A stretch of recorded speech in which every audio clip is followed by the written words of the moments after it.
Hey, hello everyone, I'm David Guerrero and welcome back to another video here on Many Ways Films.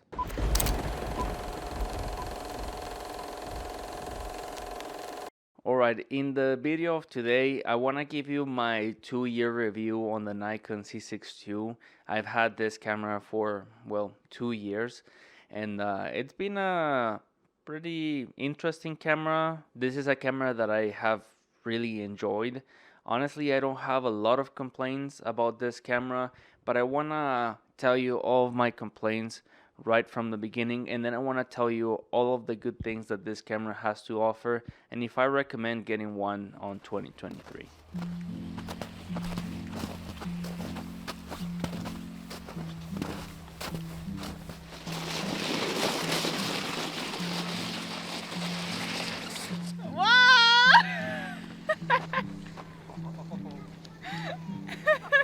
Are you okay?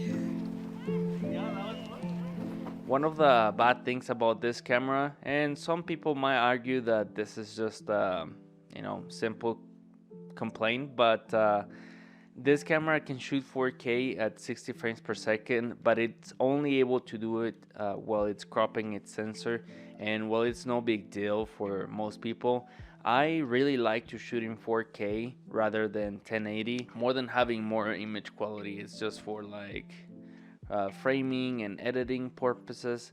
So I wish that it didn't have that crop, but anyway, you're still getting 4K. So it's not much of a crop. I think it's just a 1.5 crop, so not too crazy there, but one of the things that I wish this camera didn't have.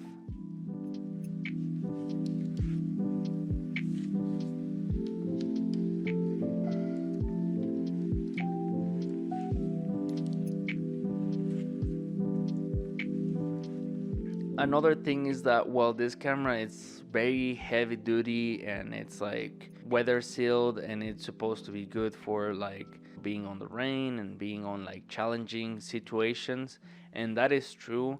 I've hit my camera recently and it wasn't like a super big hit and it broke a little bit, and that was like pretty crazy. I remember dropping even like my Nikon D7500 and my Nikon D850. You're probably thinking, well, dude, stop dropping your camera. Like, there weren't situations where I could avoid it. I was making one of these videos outside and a crazy wind came and my camera fell. So it wasn't like a huge drop, and it broke a little bit, and I was a little bit disappointed because with my D7500, my D850, nothing happened, and those were like pretty hard slams. But anyway, I mean, the camera still works perfectly. There's not any problem with it, rather that it's cracked a little bit. But other than that, it works pretty fine. I mean, I can understand that it doesn't have an XLR port on the camera, but not having a full HDMI, that's like pretty crazy for today. I know that there's a lot of cameras made today that just have the mini HDMI or micro HDMI port, but I mean, this is supposed to be a full video focused camera, and I get it. This is not like the C9 or like the coming C8 that who knows when it's gonna come out. But I think that when they announced this camera, it was like heavily focused for video creators and people that want to make video content and stuff like that, and not having a full HDMI. I mean, that's something I think it's fair to complain about. Other than that, I don't think there's like many things to complain about this camera. Honestly, I really love this camera, so I want to move on to the good stuff. The first thing I want to talk about this camera, it's body design. I feel like even more modern cameras that are coming out in 2022 and some cameras that are coming in 2023, they don't have the best body design, and I always feel like Nikon, it's one of the things that does better. It's body design. The hand grip, it's one of the best hand grips in the world. Its button layout, it's also one of the best. They're really well placed, and they're just like where they should be. And what everybody wants to hear about is image quality. And yes, the Nikon Z6 II, while only doing 8-bit video, It has, in my opinion, a lot of dynamic range and has one of the best images on cameras today. The 4K out of this camera, and even it's 1080p, it's really high quality. But if you're gonna get this camera, I would just shoot in 4K. You can see for yourself all of the videos that you've seen throughout this video.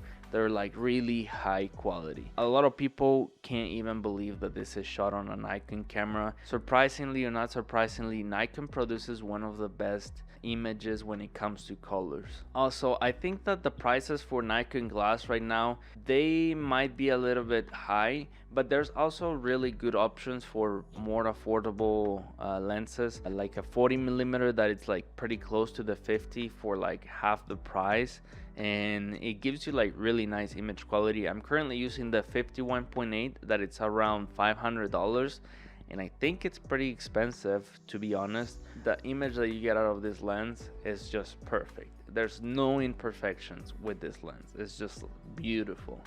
And it's great for like wedding photography or wedding videos, or any type of job that you want to get just like the best image possible. This is the lens to get. Right now I've been playing with a lot of vintage lenses, so I just got an adapter for the Nikon Z6 II to the F mount, and that's something really fun that you can do because vintage lenses are really affordable, and pairing it with a really high quality camera like this, you're gonna get really interesting videos or pictures. And if you're wondering how this camera does for photography, man, I love it. I'm fascinated with Nikon. I have done photography with Canon and Sony the most, and well, I think they're beautiful images. They're perfect. I wouldn't even complain about anything when it comes to these cameras. When it comes to color preference, when it comes to image preference, Nikon is the one to go. That's why I've stuck with Nikon for so many years.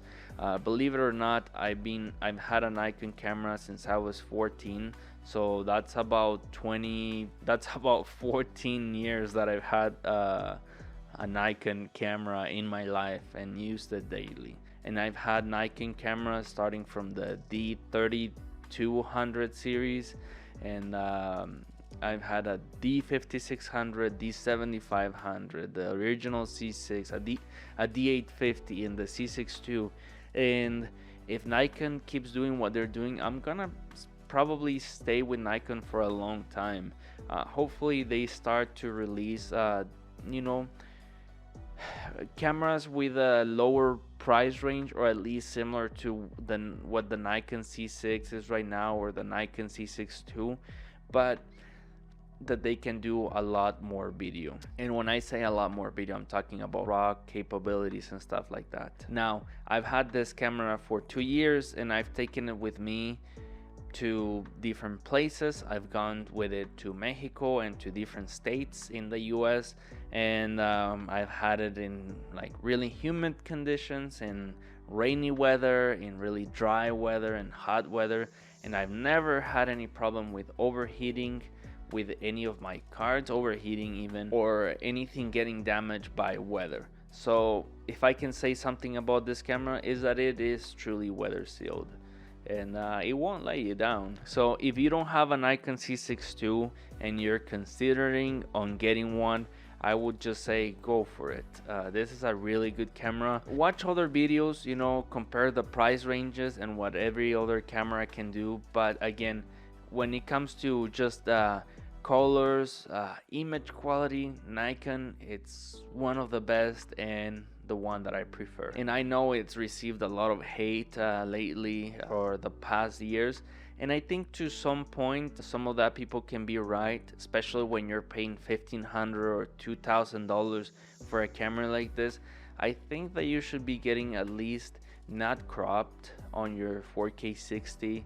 I think that you should get 120 frames per second for that price in 4K, and maybe if you're not getting any raw capabilities, maybe some 10-bit video. But that's just my opinion, and if you have any question, just let me know down here. I'll be happy to answer it.